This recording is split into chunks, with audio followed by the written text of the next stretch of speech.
kapangyarihan sa lahat. Tunay nga po na ikaw ang aming manunubos at ikaw po ang aming dakilang manggagamot sa lahat po ng aming pisikal na karamdaman. Ikaw din po ang provide ng aming pangangailangan sa lahat po ng aming gastusin at naniniwala po kami na ikaw ang may hawak ng aming buhay. Ganun din po, Panginoon, amin din po itinadalangin na bigyan mo po kami ng maayos na puso, maayos na kaisipan sa mga oras na ito para na sa ganang lubusan po namin maunawaan kung ano po ang sinasabi na yung salita galing sa banal na aklat, Panginoon. Tunay nga po na ito po ang naglalaman ng aming mga isipan, kaya po maunawaan namin ang lahat ng aming marinig. Gamitin mo po ang iyong kabalingkod bilang isang daluyan ng pagpapala.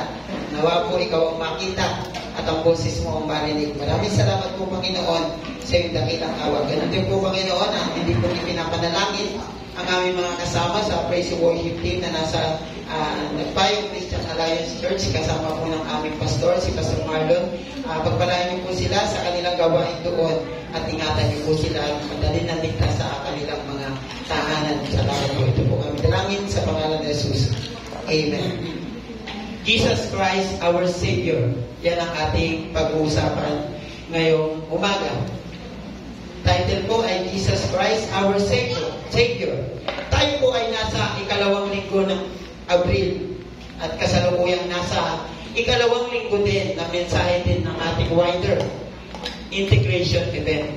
Nung amin pong tinakil ito po ay isang buong maghapong sermon. 7 na buong maghapon. So sawang-sawa kami ng kakasermon doon. 7 na sermon. Pinag-bulay-bulayan lang namin ng isang araw. At kung susumahin, ito po ay may 7 mensahe. Gaya po ng aking pagkakabanggit. Mula po noong Sunday, ang pinamagatan na Supremacy and Penalty of Christ na hinatid sa atin ni Pastor Marlon. At nagbigay siya ng pangunahing o panimulang katanungan para po sa atin. Na uulitin ko po yung tanong. Sabi niya doon, sino ba si Jesus para sa atin? Kung kayo po ang tatanungin, marami tayong iba't ibang definition kung sino po sa atin si Jesus.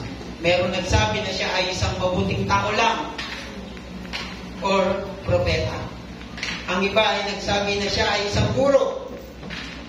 At kung pagpupulay-pulayan sa ibang sekta, si Jesucristo ay isa lamang ordinaryong tao. Kung meron kami pinag-aaralan na siya ay isa lamang, wala lang. Kumbaga, kung sa panahon natin ngayon, siya ay tatawagin kapwa lang. Wala siyang ambag, wala siyang silbi o kwenta. Sa iba po yun. No? Pero sa atin, siya ang ating Savior. Amen? Yes. So, huwag po natin aalisin na siya ang ating Savior or manunubos. Ngayong umaga, I think isa ito sa gustong ituro sa atin ng Panginoon. Gusto niya ituro sa atin na para makilala pa natin siya ng lubusan. I think this whole series of sermon emphasize to us na kilalanin pa natin ng gusto si Lord. We hope and we pray na wag po tayong umabsent sa bawat Sunday ng pag-worship natin sa Panginoon. Dahil po sa pinakauling linggo din, mapapag-aralan natin yung tinatawag na baptism. No, sa mga hindi pa nababaptize na gustong magpabaptize, this series of sermon helps you kung ano ba talaga yung plano ng Diyos sa iyo. Aralin mo at pagbulay-bulayan yung 7 sermon na ito. Ngayon, nandito po tayo sa isa na namang mensahe na alam ng Panginoon na kailangan natin malaman o marinig. May isa pong kwento tungkol sa isang turista na bumisita sa church isang church sa Germany.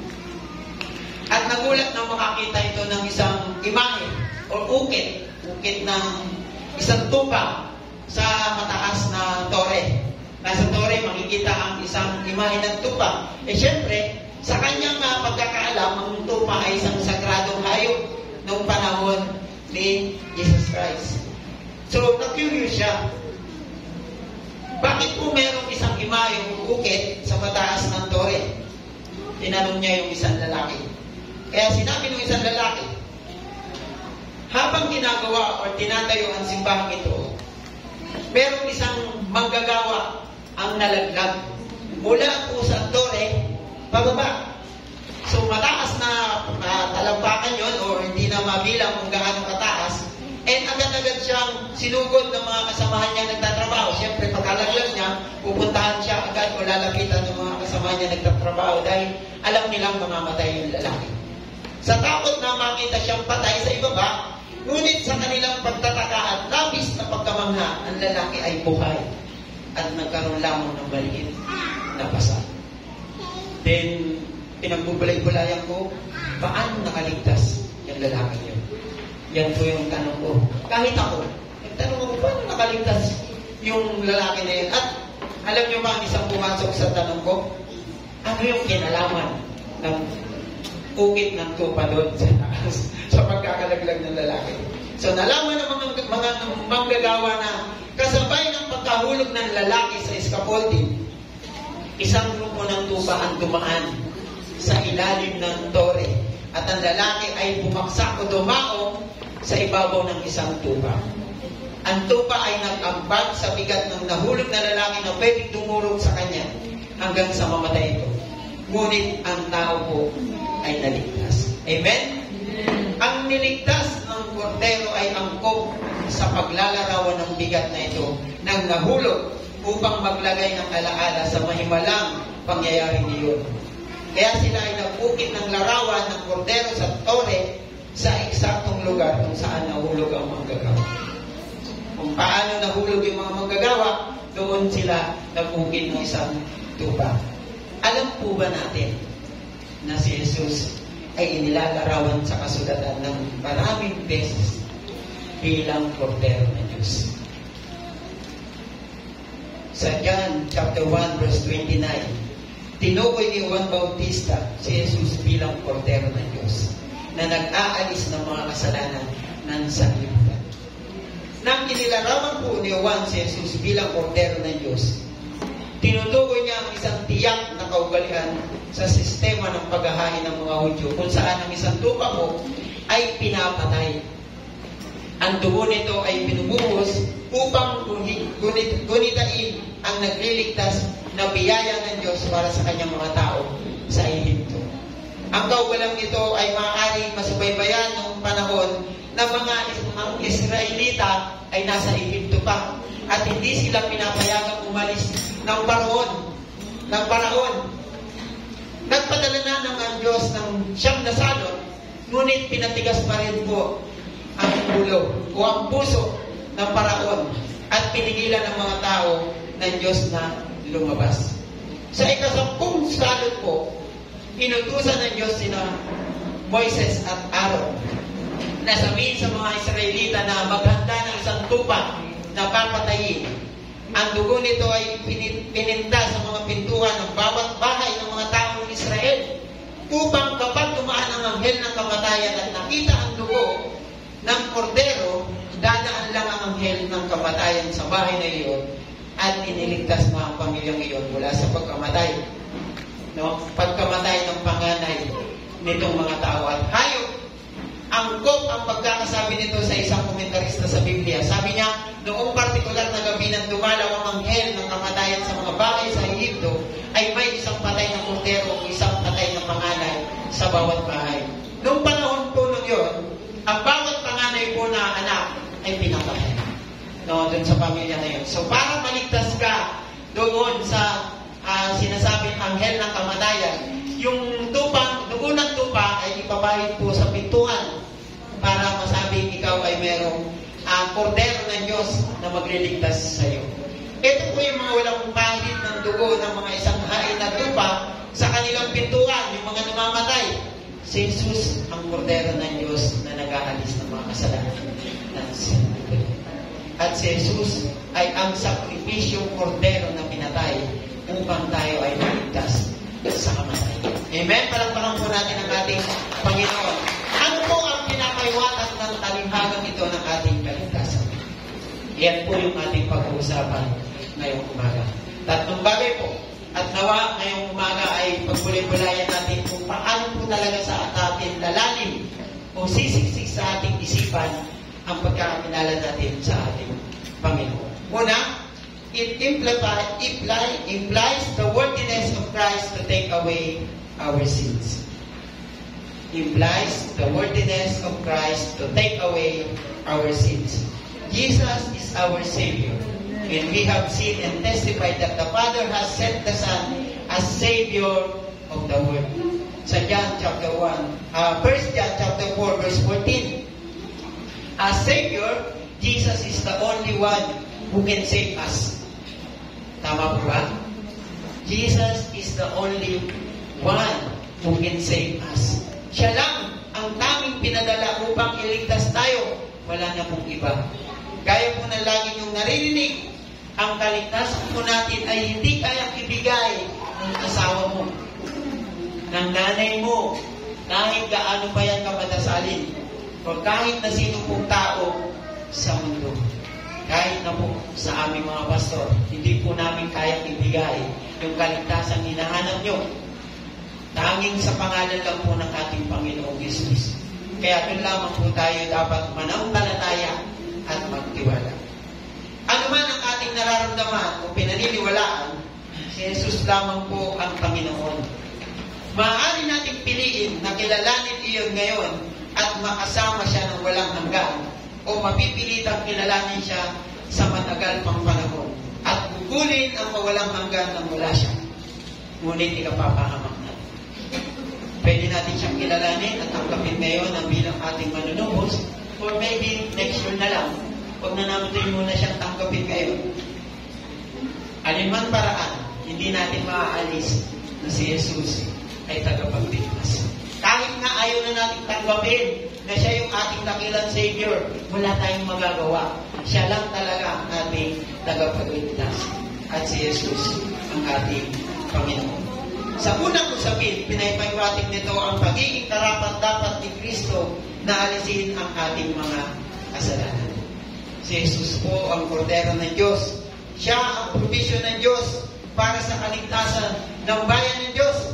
Sa tagubilang ibinigay kina Moises at Aaron, sinabi ng Diyos sa kanila na ang korderong papatayin ay dapat na walang kapintasan.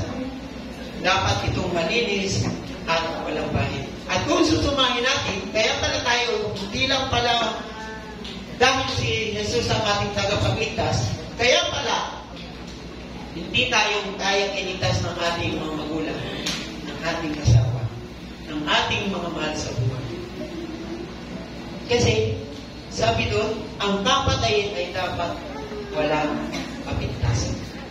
Dapat itong malinis at walang bahid. Alam naman natin na lahat tayo makasalanan.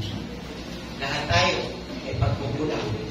Kaya tanging walang ibang kordero ng Diyos, kundi siya lang. Sinasabi din po ng unang Pedro chapter 1 verse 18 to 19, sapagkat nalalaman ninyo na hindi na sa mga bagay na nasisira, gaya ng pilak o ginto, na kayo ay tinubos mula sa walang kabulahan paraan na pumuhay na ipinamana sa inyo mula sa inyong mga ninuno, kundi sa pamamagitan ng mahalagang dugo ni Kristo. Kahit gaano tayo kayaman, kahit marami tayong pilak o tanso na nakatago sa ating bahay, hindi mo kaya. Tanging dugo lang ng ating Panginoon Jesucristo. Isang korderong walang dungis o walang defekto. Jesus lamang ang makapagliligtas sa atin. Walang ibang paraan upang maligtas ang isang tao maliban sa pamamagitan ni Jesus. Sa John chapter 14 verse 6, sabi doon, si Jesus mismo ang nagsabi. Ano sabi niya doon? John 14:6. Ako ang daan, ang katotohanan at ang buhay. Walang makaparoroon sa Ama kundi sa pamamagitan ko. Jesus is the way, the truth, and the life. Siya lang, wala nang iba. Ang gawa naman, chapter 4, verse 11-12 ay nagsabi, si Jesus ang batong itinakwil ninyo ng mga tagapagtayo na naging batong panulot. Ang kaligtasan ay hindi matatagpuan sa kanila. Sapagkat walang ibang pangalan sa silong ng langit na ibinibigay sa sangkatauhan kung saan tayo dapat maligtas. Alam natin, no? sa mga magnanakaw na ipinitin sa krus kasama ni Jesus at nagsabi sa kanya, ilang magnanakaw yan nakasabit, nakapako sa krus kasama niya? 2. Sabi nung isa, alalahanin mo ako pagdating sa iyong kaharian. And yung isa, ayaw niyang maniwala. Ayaw niya. And anong sabi ni Lord? Doon sa isang nagsabi na, Panginoon, alalahanin mo ako pagdating sa iyong kaharian. Ang sabi ni Lord, ngayon din ay isasama kita sa paraiso. Walang anuman sa buhay ng isang magnanakaw na ito ang nagpakita na deserve niya ng kaawaan. Magnanakaw nga siya.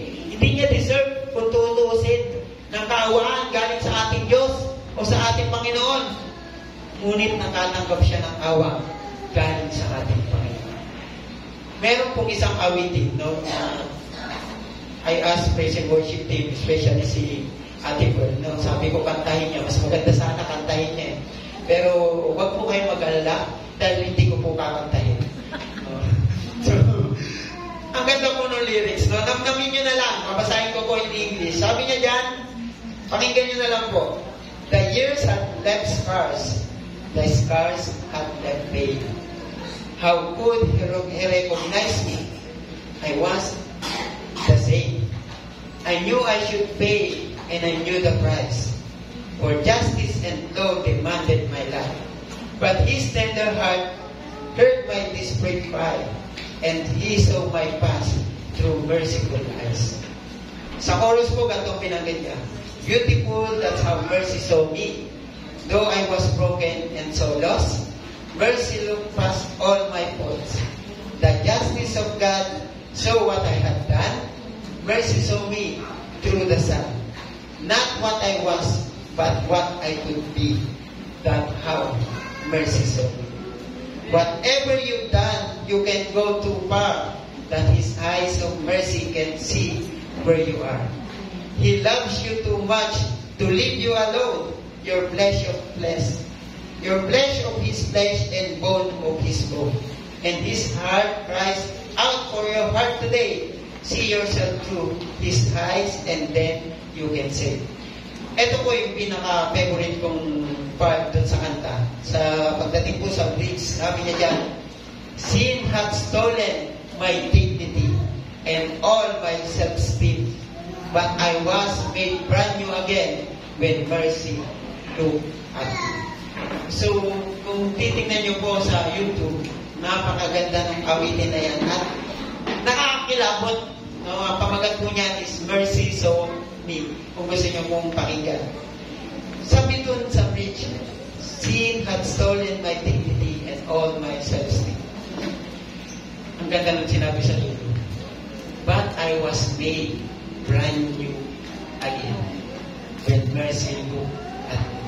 Mga kapatid, ang parehong pag-asang na ibinibigay ni Jesus sa lahat ng nagtitiwala sa Kanya. Dahil sa ating pagtitiwala sa Kanya, kaya niya tayong baguhin na parang isang bagong nilalang. Dahil sa ating paniniwala, hindi po literal na isisilang tayong muli galing sa ating mga ina. Bagkus gagawin niya po tayong bagong nilalang. Taas ang kamay na gustong maging bagong nilalang. Ako po, aminado ako. Gusto ko araw-araw maging bago ako nilalang. Kasi alam ko, sa nakalipas na panahon o nakalipas na araw, o kahit kahapon man lang kung titignan natin, nagkakasala tayo. So everyday gusto ko baguhin ako ng Diyos. Araw-araw. Gusto ko maging bago akong nilalang. Kaya ako, gusto ko po, araw-araw bago tayo. Bagong tao ulit. Hindi po bagong panganak, ha? Bagong tao ulit. Bagong tao na nakakakilala sa ating Panginoon Jesus. At tinatanggap siya bilang Savior ng Kanya, ng ating buhay. So mga kapatid, wala pong iba pwedeng magligtas sa atin, kundi ang ating Panginoon. Second metaphor of Jesus as the Lamb of God implies the gravity of the sin Jesus is saving us from. Ang metapora po ni Jesus bilang kordero ng Diyos ay nagpapaiwatig ng bigat ng mga kasalanan iniligtas tayo ni Jesus. May tuturing natin na ang katubusan ng ginawa ni Jesus sa mga kasalanan natin ay napakalaking sakripisyo. Habang ang tupa po sa Pasko ay kailangang patayin, ang dugo nito ay binuhuhos at nilalapat sa mga pintuan, gaya nga po ng pagkakasabi ko kanina, ng mga bahay ng mga Israelita. Si Jesus po ay kinailangan din mamatay at ibuhos ang kanyang dugo upang iligtas tayo. Araw-araw maging thankful tayo na namatay si Lord para sa ating mga kasalanan. Kasi hindi na po natin may babalik yun. Hindi na natin may babalik yun. Kung paano niya tayo tinubos noon, yun na yun. Sabi nga doon, di ba? It is finished. Naganap na. Sa napakagandang metaporang ito, nalaman natin na ang kalagahan natin bilang kanyang anak. Nung namatay ba ang ating Panginoong Yesus sa krus ng Kalbaryo, tinanggap mo na ba na ikaw ay kanyang anak? Or nagdalawang isip ka ba? Minsan ang mga tao nadidisregard yung pagpapakapako ng ating Panginoon sa krus ng Kalbaryo. Pumapasok sa ating isipan ang tanong kung talaga ba sinagip ako ng ating Panginoon sa aming kasalanan? O ginawa niya lang yun para maging banal siya? Yun po yung mga paniniwala ng ibang relihiyon na ginawa niya lang yun para maging banal siya. Eh tayo, naniniwala tayo na ginawa niya yun para sa ating mga pagkakasala. Pumasok din sa aking isipan ng tanong, kung ang isa kaya sa mga anak natin o kapamilya natin, ako po, every time na swimming ako, naliligo ako sa dagat, sa swimming pool, naisip ko yung mga anak ko. Sabi ko, kung sakali kaya na nalulunod sila, kaya ko kaya silang sagutin? Hindi nga ako marunong lumabay. Paano kaya kung dumating yung time na sobrang laki ng baha at nakita mo natin nalulunod yung kapamilya natin? Tatalon kaya tayo. Pero hindi po natin masasabi. Kasi anak natin yun. Malamang sa malamang tatalon na tatalon tayo. Kahit hindi tayo marunong lumabay. Ganyan po yung ginawang sakripisyo. At kung titignan natin, maliit na pagkakaalintulad, ngunit pareho ng ginawa ng ating Panginoon. Bilang isang magulang, ano yung kaya natin gawin sa anak natin? Yung iba, kayang pumatay para sa anak nila. Kakaiba yung ginawang sakripisyo ng ating Panginoon. Kaya niyang mamatay para sa mga anak niya.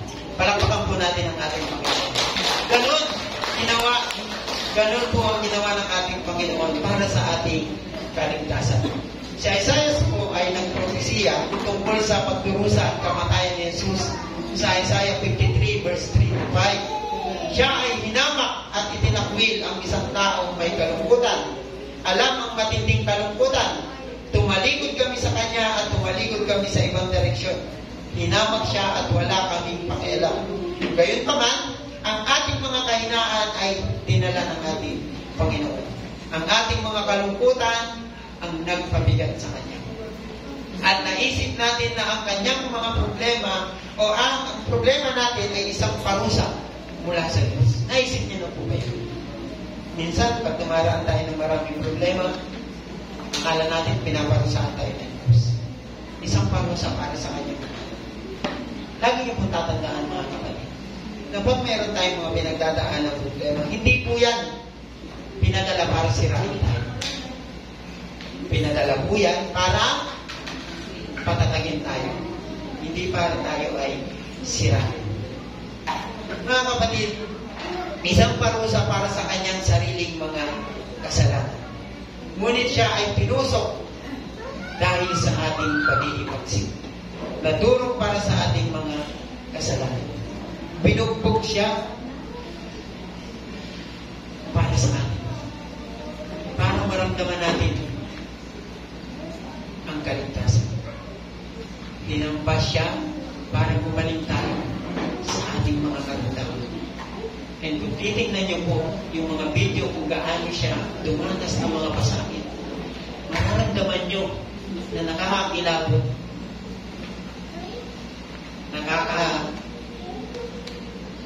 nakaka-amaze kung paano tayo niligtas ng ating Panginoon. Mula pa lang sa paglalakad, nabuhat-buhat yung krus.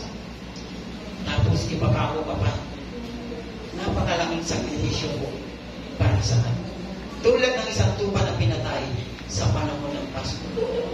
Si Jesus ay namatay para sa mga kasalanan, hindi naman sa Kanya.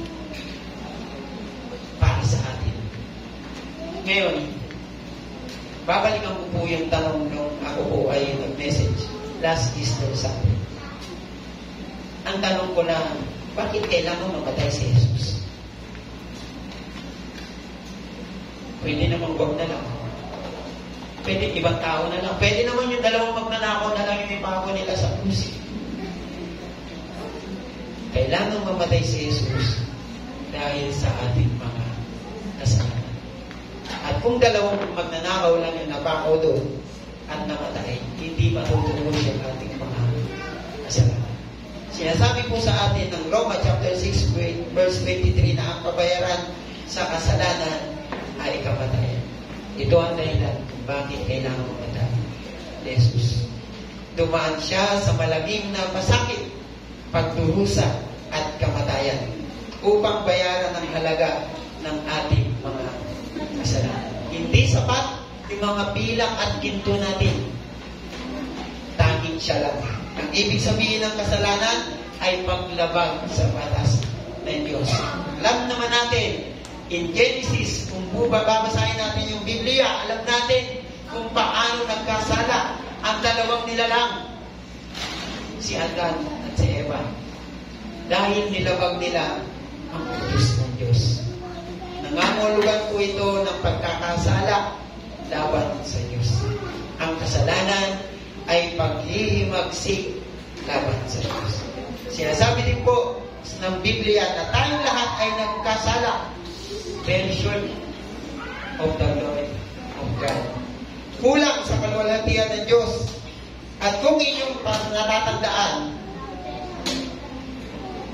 na yung tanong ko ng Easter Sunday, bakit kailangan pang mamatay? Meron pa pong tanong.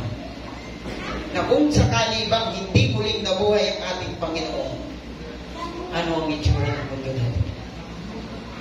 Tinanong nyo na po ba ulit yan sa inyong sarili? Kung sakali bang hindi siya namatay, ano ang itsura ng mundo natin? Alam natin na siya ay namatay sa cross bilang kabayaran ng ating kasalanan. Ngunit nang may ganong araw, nabuhay na muli. At alam natin dahil sa kanyang muling pagkabuhay, nagdulot sa atin ng bagong pag-asa. Bagong buhay na pag-asa. Matibay na pag-asa. Minsan, ito po yung nadidisregard ng tao. Kung gaano ba kabigat ang ginawang sakripisyo ng Diyos. Minsan, nadidisregard. Minsan, nawawalang bahala. Minsan, akala ng iba, wala lang yun. Kaya nga siguro nila ginagawa yung ginawa ng paghihirap ng ating Panginoon. Ginagawa din nila, papasantin sila ng krus. Papakapako din sila. Kasi parang pakiramdam nila, kaya din naman nila eh. Pero sa ginawa pa nila na yun, nasagip ang kasalanan ng ibang tao. Nakakalungkot, ako po, nakalulungkot ako dun sa mga napapanood ko ng video, sa video ko, nung Easter Sunday. Bakit? Kasi meron po ako napanood, bata. Papasan ko nga rin ang krus, papamapa ko din sa krus. Bata. I think 12 or 13 years old yun. Hindi pa nga nila lubusang nauunawaan yung ginawang sakripisyo ng ating Panginoon, tapos ginagaya na nila. So doon pa lang, sa bagay na yun, parang pakiramdam ko, nadidisregard nila yung ginawang sakripisyo ng Diyos sa atin. Kaya huwag na doon natin gawing biro, no, yung sakripisyong ginawa ng ating Panginoon. And ako po talaga, sa nalulungkot, pag nakakapanood ako ng gano'n. Kasi, unang-una, tinitingnan ko, asan yung mga magulang ng mga bata ngayon? Bakit hindi nila ipaniwala kung ano talaga yung ganawang sakripisyo ng Diyos? So, that point, nadidisregard nila kung paano tayo tinubos ng ating Panginoon. Nang si Jesus po ay itinawag na Kordero ng Diyos sa Juan, chapter 1, verse 29, at sa John 1:36. Ito po ay tumutukoy sa Kanya bilang ang perpekto at pinakahuling sakripisyo para sa kasalanan. Pinaka-perpekto at pinakahuling sakripisyo para sa kasalanan. So meaning, wala nang kasunod. Walang iba, kundi siya na. Tapos na yun. Wala nang ibang kasunod para gawin ang lahat ng yun. Para maunawaan kung sino po si Kristo at kung ano ang kanyang ginawa, kailangan natin magsimula sa lumang tipan. Para maunawaan natin kung hindi pa natin siya lubusan kilala. Balik tayo ng lumang tipan na naglalaman ng mga propesiya tungkol sa pagdating ni Kristo bilang isang handog para sa pagkakasala. Sa katunayan, ang buong sistema ng paghahain na itinatag ng Diyos sa lumang tipan ay nagtanda ng yugto para sa pagdating ni Jesus Cristo. Ang paghahain po ng mga tupa na may napakahalagang papel sa relihiyosong buhay ng mga Hudyo at sistema ng paghahain.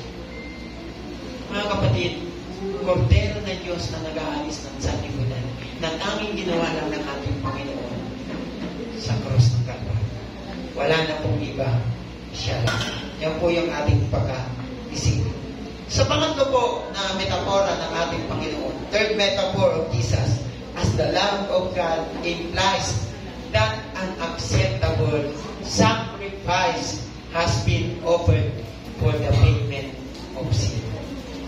Meron pong isang video na gusto kong panoorin nyo, no? At hahayaan ko siya na ang magpaliwanag. No? May minsan isang kwento lang to, ngunit napakahalagang kwento para mapanood nyo. No? So gusto ko, talasan nyo yung inyong mga paningin, buksan ang inyong mga puso para sa kwentong ito. Nawa, makarelate tayo para malaman talaga natin acceptable sacrifice has been offered for the payment